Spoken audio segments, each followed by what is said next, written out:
Greetings and salutations, loyal viewers of this channel. My name is Sean, and today we got to talk about Vice President Kamala Harris's CNN town hall. And by the way, this is quite a surprising development for me because I made a little bit of a promise to myself that she had to be significantly worse than she was in the NBC interview that we previously covered, and holy crap, she met that threshold. Just when I think she can't get any worse, she shows up and is even worser than she was previously. And that's exactly what we saw on full display in this town hall. Now, we're going to get into this. We're going to break this down. But before I do, I want to thank everybody who supports this channel via actualjusticewarrior.com/join. Give me the money. Give me the money. Okay. Now, in case you guys missed my debate on whether or not libertarians should vote for Kamala Harris, which was the position my opponent took, I will also link that in the description in full for you to check it out. But without further ado, let's get into this. Imagine now Donald Trump in the Oval Office, in the Situation Room. He who has openly admired dictators, said he would be a dictator on day one. The former chairman of the Joint Chiefs of Staff has said he is a fascist to the core. Do you think Donald Trump is a fascist? Yes, I do. Yes, I do. So without a doubt, we have seen a shift in tone yet again in the Kamala Harris campaign, and a perfect example of that shift in tone is what you saw right there. Now, the topic that she wants to bring up over and over and over again is that the evil orange man is Hitler, the evil orange man is a fascist, which may sound like it's not new to you guys because you've been hearing this for nearly 10 years about this individual, but for the Kamala Harris campaign that was supposedly about joy and vibes and just churning the page generically, out of desperation, they have resorted to this tactic. So we have a long-winded opening from Kamala based on this question where she just rambles about it nonstop. But honestly, that's standard fare for Democrats. They've been doing that to the evil orange man since he came down the escalator. Let's be perfectly honest about that. What I'm far more interested in are her other different various answers that were just embarrassing. My question is this.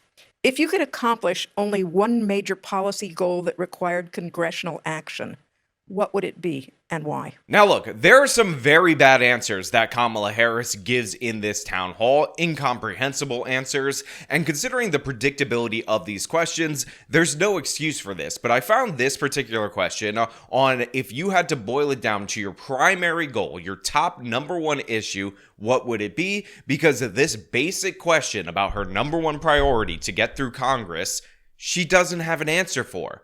Just think about that. Well, there's not just one. I have to be honest with you, Carol. There's a lot of work that needs to happen, but I think that maybe part of this point that how I think about it is we've got to get past this era of politics and partisan politics, slowing down what we need to do in terms of progress in our country. And that means working across the aisle. I've done that before. We did it around whether it be what we were able to accomplish with the bipartisan infrastructure deal or some of the work that we have done in terms of dealing with gun safety. But we've got to work across the aisle. And it is my commitment to work with Democrats, with Republicans, with independents to deal with a number of issues, whether it be what we need to do in terms of housing and creating legislation that creates incentives for that, what we need to do to reinstate the freedom of a woman to make decisions about her own body and not have her government tell her what to do, whether it be what we need to do to actually invest in a substantial way in the industries of the future, in American-based manufacturing, in American-based industries where American workers and union workers have those jobs in a way that is good-paying jobs that gives people the dignity they deserve.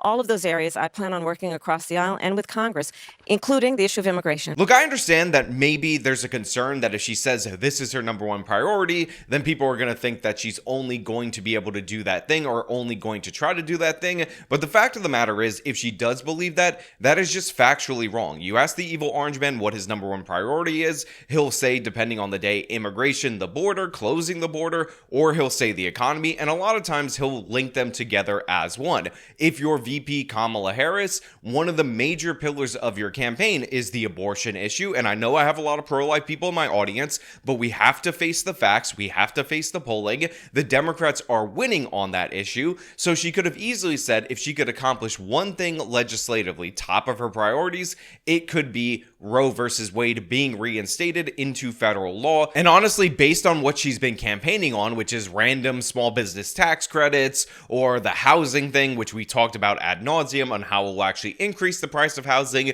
that seems like the biggest winner issue for her that she could pass with simple legislation if she were to have the votes. And for me, that's an easy one. That's a knock it out of the park kind of issue. She could also lean into all her messaging about how I'm a woman, women's bodies, women's rights, all the things that Democrats say about that issue. Now, I will also point out that Kamala Harris never uses that gender inclusive language that Anna Kasparian was attacked for saying isn't very effective in terms of politics, and nobody attacks her for that. She always says it's a woman's issue and all that. So I do want to point out that everybody who attacked Anna for that is disingenuous and should apologize to her because they're not attacking Kamala for that. But this was a very easy, straight up question that she's received, by the way, over and over again, that she should have been able to knock it out of the park. She could have even said that Roe v. Wade was her top issue or is her top issue, but she's going to work tirelessly on these different other policies. This is not that hard. Again, they asked her a very basic question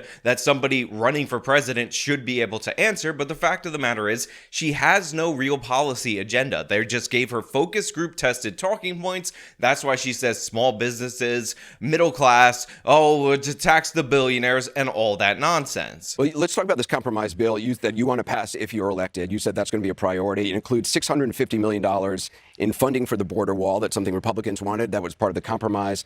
Under Donald Trump, you criticized the wall more than 50 times. You called it stupid, useless, and a medieval vanity project. Is a border wall stupid? Well, let's talk about Donald Trump and that border wall. So remember, Donald Trump said Mexico would pay for it? Come on, they didn't. How much of that wall did he build? I think the last number I saw was about 2%. And then when it came for time for him to do a photo op, you know where he did it?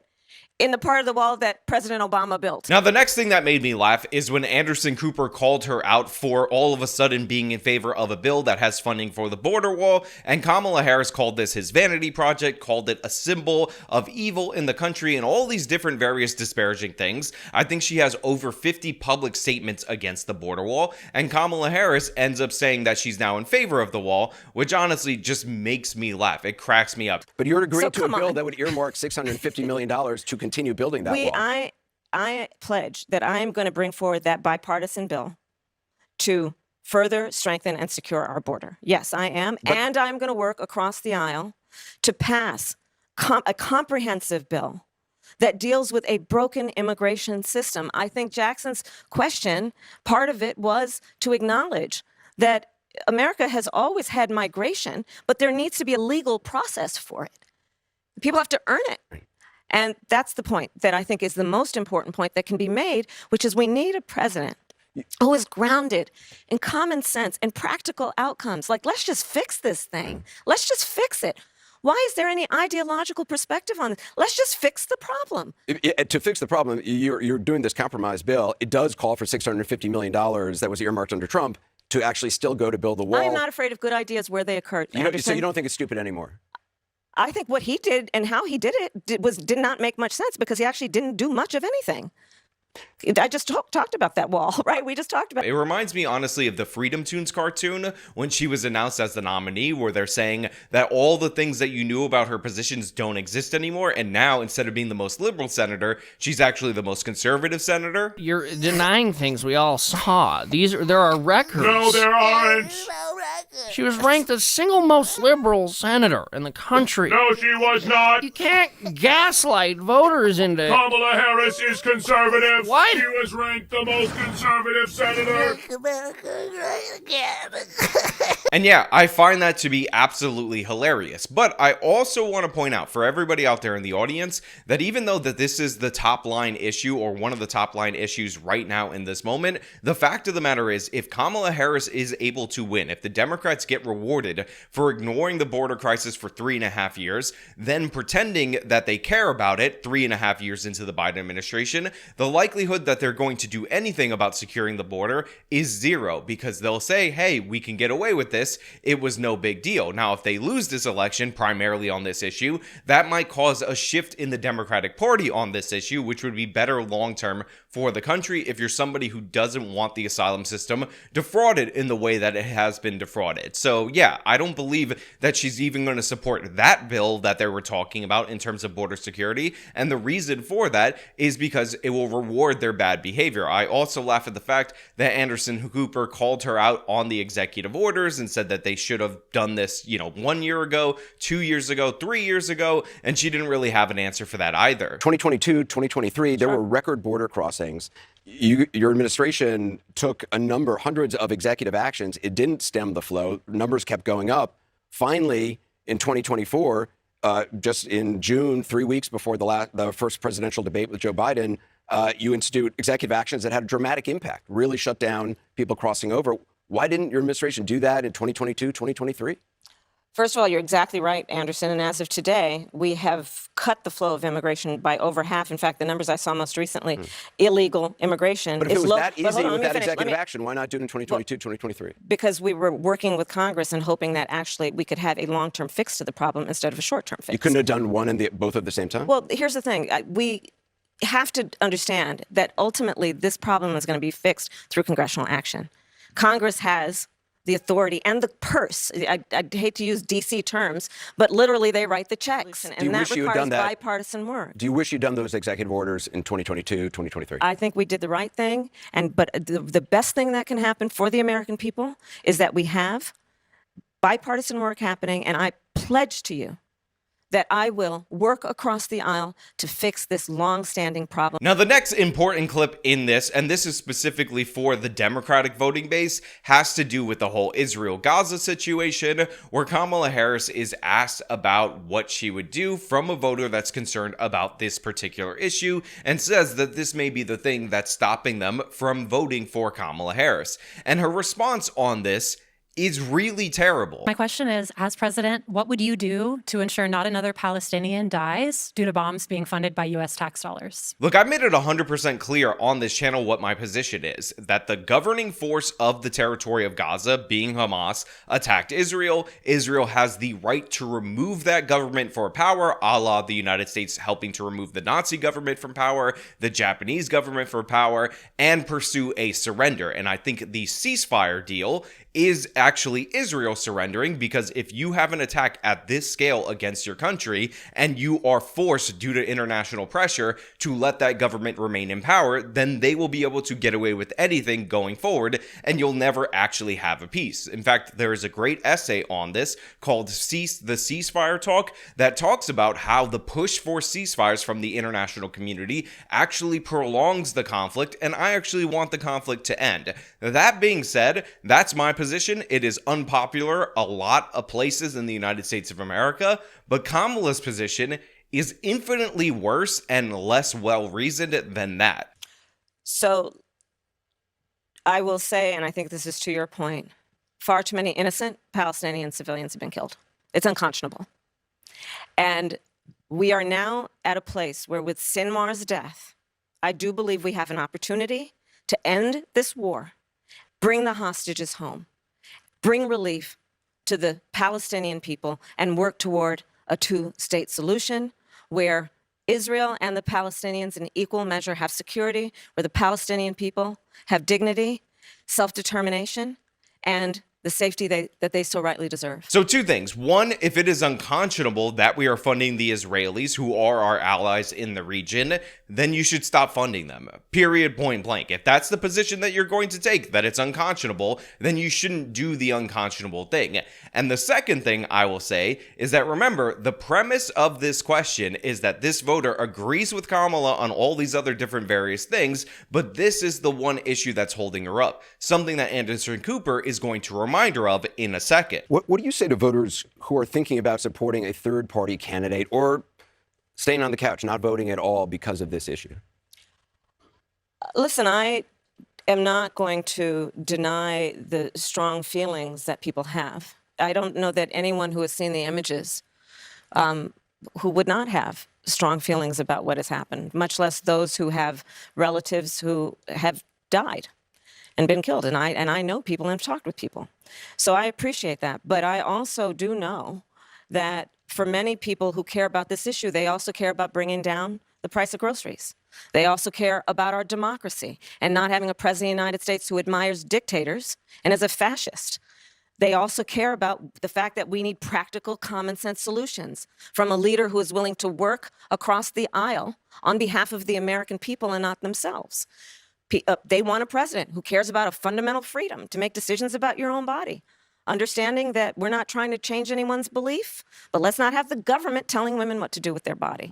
Now look, that is really bad, honestly. And while it is fine for me to point out that a lot of these people who put this conflict above every other issue are in fact the real Israel first kind of people, the fact of the matter is, the premise of the question is that this is the issue that is preventing them from voting for Kamala Harris, and she's saying to somebody who would likely call what's going on in Gaza a genocide, well, I'm sure you care about affordable groceries too, and all these other different various policies. Now, I happen to believe that the American domestic policies matter more than any other conflict in the world. We should obviously emphasize the United States of America first, but the fact of the matter is, the person who's saying stop the genocide isn't going to be swayed by, hey, would you like your eggs to be $1 cheaper and your gasoline $1 cheaper as well? That's a ridiculous answer to that question. It's a horrible answer to that question. And considering if she loses a state like Michigan, it's probably going to be due in large part to the Arab and Muslim vote. This is a disastrous response to those people who don't seem like they would typically vote for a Republican or not vote for a Democrat, but are considering those options when it comes to you being on the ballot. Again, embarrassing moment right there for Kamala Harris, and an absolutely terrible answer on a question that she should know is coming. And the crazy thing about this is that in her original interview, if you guys will remember, I actually gave her credit for the way that she answered this question, because essentially she's trying to say as little as possible about this while making everybody feel good, and she managed to do that over there. But over here, she's like, well, if you're concerned about genocide, just think about the non-genocide that will be happening to your grocery bill. It's like, Kamala, what is even wrong with you? I don't think I've ever heard the former president admit a mistake. A lot of politicians don't. Is there something you can point to in your life, political life or in your life in the last 4 years, that you think is a mistake that you have learned from? I also like that they asked her a basic job interview question that I honestly find very annoying, which is, can you think of a mistake that you made? And this also caused a rambling, insane, incoherent answer, where of course she didn't acknowledge a single mistake that she made in politics, but she did say, I'm not perfect, so maybe you just feel humble about that. I mean, I've made many mistakes. And they range from, if you've ever parented a child, you make lots of mistakes too. In my role as vice president, I mean, I've probably worked very hard at making sure that I am well versed on issues, and I think that is very important. It's a mistake not to be well versed on an issue and feel compelled to answer a question.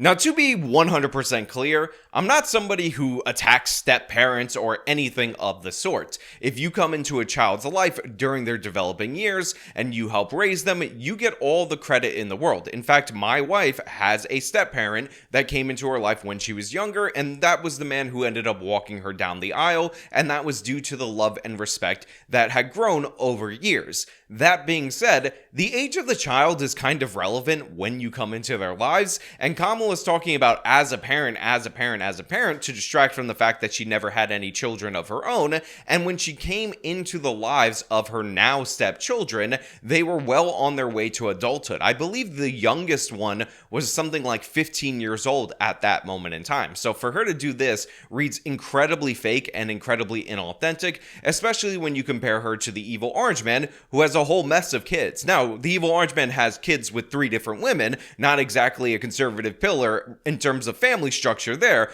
but facts are facts. The woman, she had barely enough time to parent any of these children, and I don't know what the situation is with her husband and the mother of those children, but I'm assuming that she's probably in those children's lives. So very odd way of phrasing this, honestly, for Kamala Harris, in my opinion. It seems like a misdirect, and it feels incredibly dishonest, in my opinion. That being said, Vice President, everybody as human beings, we're not perfect. We have our flaws. We make mistakes. We have our weaknesses. And the office of the presidency can sometimes bring those weaknesses out in ways that the incumbent may not expect. What weaknesses do you bring to the table, and how do you plan to overcome them while you're in office? That's a great question, Joe. Well, I am certainly not perfect, so let's start there.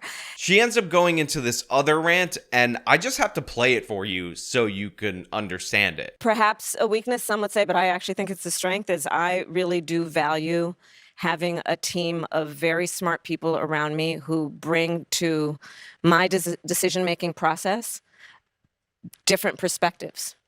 My team will tell you, I am constantly saying, let's kick the tire on that. Let's kick the tires on it. And that is why I engage and bring folks around. So I may not be quick to have the answer as soon as you ask it about a specific policy issue sometimes, because I'm going to want to research it. I'm going to want to study it.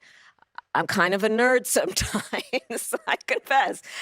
And some might call that a weakness, especially if you're, in an interview or just kind of, being asked a certain question and you're expected to have the right answer right away. But that's how I work. Democrats, you decided to throw out President Joe Biden for this woman. You decided to initiate a coup against your president, against your Democratic nominee, to install her, and your justification was Joe Biden had $30 million in the campaign account, and the only person he could transfer that money to was her. And this is what she's delivering. And by the way, you should have known that she wasn't a good candidate because she didn't even make it to the Iowa caucuses in 2020. And again, this question is so basic. It's so easy. It's not difficult at all whatsoever. And there are a number of directions she could go with this question. She could easily pick any of her policy positions from her 2019 campaign that she has completely abandoned and said, you know what? It was a mistake to support that. Over time, I've learned a lot about policy. I've learned a lot about what can get through the legislature working with Joe Biden, who is a creature of the Senate.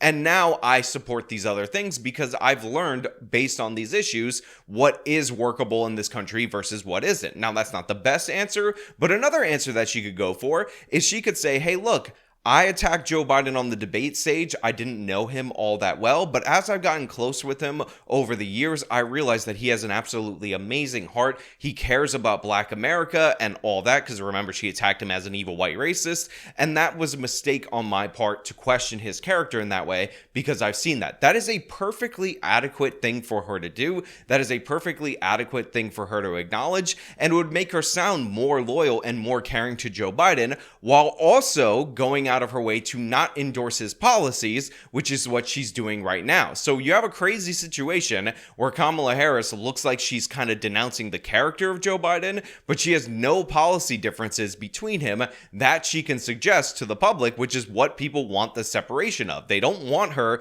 to actually denounce him in terms of character. People tend to like Joe Biden. This is something that I told you in the lead up to the 2020 election, why he was going to be a much better candidate than Hillary Clinton, but they don't like his policies.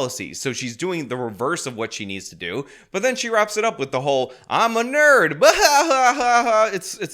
Please stop, Kamala, stop. Now look, maybe if you guys are interested in me covering this more, I'll talk about the media reaction to this, because even her biggest lapdogs in the mainstream media did not like this performance, and there's a reason for that. You've seen the clips. If you can watch the whole thing, I will link all the parts in the description, but just know it doesn't get better in any section of this. And it's amazing how Kamala Harris can consistently get worse and worse as we go down the stretch to the election. People talk about how you're supposed to close. She's not closing right now. She's imploding, and it's kind of amazing. But you know what? That's all I really have for you guys today. Thank you so much for watching. As per usual, if you like the video, show them by leaving a like, subscribe for more content, follow me on my social medias, support me via the support links in the description of this video. This has been me talking about Kamala's disastrous town hall.